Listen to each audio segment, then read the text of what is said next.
Plaintiff Scott Orr says while he was teaching English in China, he and his two girlfriends were arrested, and he spent 3 years in a Chinese prison where he was beaten and tortured. Scott says after he returned to the U.S., he moved in with his old friend, the defendant, but he's suing because he claims the defendant assaulted him. Defendant Bradley Golombowski says after Scott returned from China, he and his mother allowed Scott to move into their home. However, during a heated discussion with Bradley's mother, Scott became extremely disrespectful. So Bradley assaulted Scott to protect his family. Tell me what's going on. All right, well, I spent 3 years in a Chinese prison. Chinese prison? Yeah, where I was basically in a labor camp, forced to do labor for 3 years. How did that happen? Well, I had went to China in January 2007, sort of to find myself, figure out who I was. I started teaching English there. Then, after some time, I met a girl. She was a medical officer in China's People's Liberation Army. We met, fell in love, but she was dating another girl, and she didn't know what to do. So we all met, sort of conferred, and decided that we could just all date together. No, that's terrible. It's Go ahead. Just say, there you go, but I meant that's terrible. That's a terrible thing. Go ahead. Go ahead. But it worked. I mean, it was a legitimate relationship. We all loved each other. We lived together for about 3 months. And then I got offered a job at a video game studio in Singapore. Okay. So I booked tickets, and we were all going to go, all three of us. The problem was she was in the military, of course. But we tried to go anyways, which was foolish. On the way to the airport with our tickets, we got arrested. They put me in a metal chair in a Chinese detention center. I spent 10 days in this metal chair, deprived of sleep. You couldn't get out of the chair for 10 days? They restrained you? Yeah. They also, they said I incited a military official to desert. And I have they sentenced me to 10 years. Wow! Hard labor. And what happened? How long did you actually do? Well, it's China, and it runs on bribery.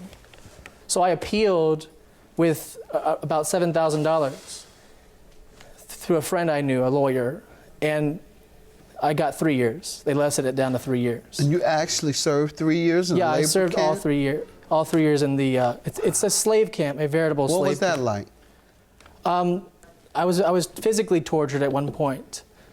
They kicked me. There was like 8 or 10 officers that kicked me and shocked me and maced me. They already had you, so why are they doing that? Trying to get you to tell them something? No, I was kind of rebellious. Okay. And there was other people from like Africa, Nigerians and stuff, Middle Eastern guys, and Iranians. I became friends of all of them. In the beginning, they fought amongst themselves, but I would become friends with each of these groups because I was the American, and I would get them to stop working and to get better rights. So after they tortured me, the warden came and talked to me because he didn't want to have like an international incident with American dying or something. So we negotiated better rights. What was the daily routine like? You wake up 6 a.m. They give you a bowl of congee, which is rice and water mixed together from the day before. That's it. You don't get fruit or meat or anything like that. You go to work, you work. Imagine just factories, high-rise old buildings, all in the confines. Factories. All confined. The factories are confined as well. So we would march in military formation to the factories and begin working. After about 5 hours of working, we would come home and sleep for an hour and then have lunch. Lunch was generally cabbage and rice. We would go back to work for another 4 or 5 hours. And we were actually, the factory I was in was making semiconductors. You pull these copper wires through this ring. After that, we would come home. In the beginning, we would work longer than that. We would come home late and then just sleep. Okay. I'm sorry to hear about that. We are going to get to the case of medical bills you're suing him for, but let me read this. The accused attempted to acquire state secrets The accused attempted to incite a military official to desert. Wow.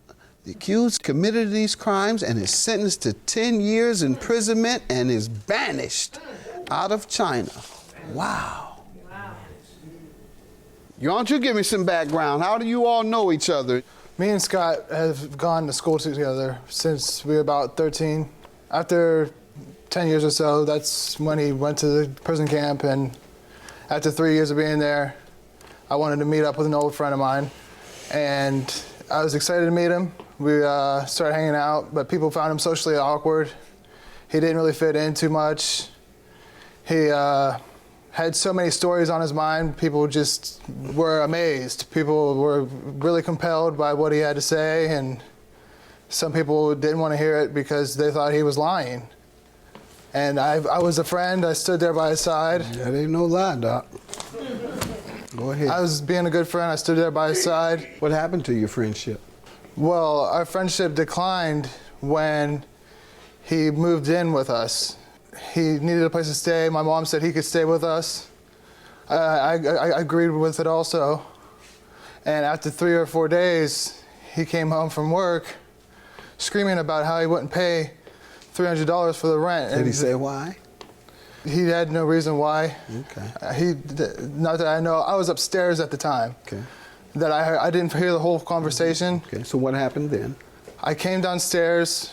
My mom felt threatened from him. He's screaming and yelling at her. Obviously there was a fight and he's suing you about the medical bills. That's what you're getting to? Yes, Your Honor. If so, I'll let him tell me why he's suing you and then you can defend. What happened? Okay, well, the reason I survived that slave camp ordeal is because I spent most of my time inside my own mind, creating ideas. Part of it was finding old friends from the past and doing it with them. When I came out, I found Brad. Together, just in a few days, we had made a short film and started preliminary work on a video game. So I felt if we lived together, it'd be better. So I went to go stay with Brad, and they wanted me to pay $300 in rent, $200 for food, and $100 just for the rent. But I had spent 3 years malnourished, so I really just wanted to be healthy. And I felt in a small town, Ohio, I could get by with less than $100. And the month I was staying there, I did. So I didn't feel I was going to be able to meet that $300. So when you came home, you did say to them, I'm not going to be able to pay? I said, I'm not going to be able, I can pay it, but I'm not going to have enough. So how did we lead to an bankroll incident? anything. The incident occurred when I sat down and tried to be reasonable with his mother. He says he came downstairs. Yes. Did he do that? Yes. And then what happened once he came downstairs? He confronted you? I called my mother to come pick me up because I was going to live with my mother, and I told him that. He said I was ungrateful for taking me in and helping me out and giving me stuff like that. I started grabbing my stuff. I was in the kitchen getting my stuff from the refrigerator. At that point, I was running my mouth saying, you guys are useless. He became enraged, ran over there, and started punching me and punching me and punching me. All right, and that's why you're suing him for the medical bills that occurred as a result? Let me see those. Sir, what do you say? The confrontation didn't go as he Did you assault him? Yes, I assaulted him. You assaulted him before he struck you? Yes, sir. All right, so why don't you think you're responsible? I just was trying to protect my family. We felt threatened by his... Did you call the police? Anytime someone's threatened and their entire family is threatened, they call the police. You didn't do that? No, sir. Why? I didn't think at the moment. Okay, instead you wanted to take it into your own hands. Yes. All right, and I understand you wanted to defend your mother. I don't know what I might have done if the facts are as you say they are, but I would have had to pay the consequences as well. Yes. I always say a couple of things that if men do to my daughter, I'll check in real quick. I'll just go right there and say, give me how much ever time you're gonna give me.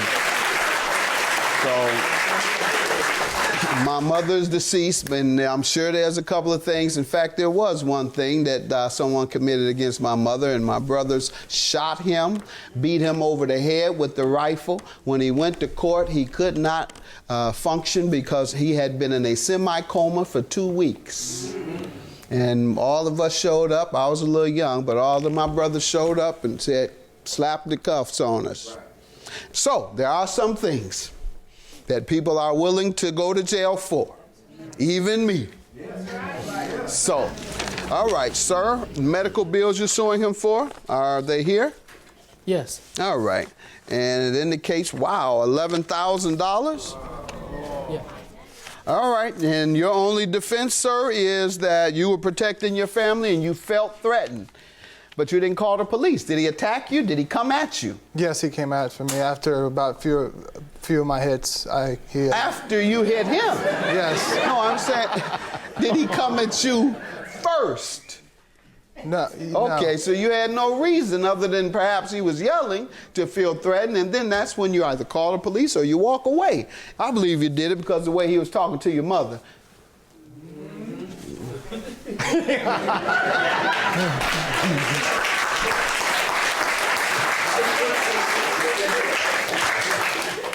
Judgment for the plaintiff. You admit to doing it, and sounds like you did it, quite frankly, because he was disrespecting your mother in the biggest way, cursing and going off on your mother. So you were willing to pay the consequence. And so you are going to pay the bills as well.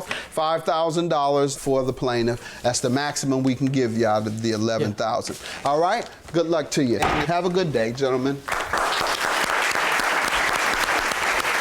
I understand we were both in the wrong. It's just I wish things would have happened differently.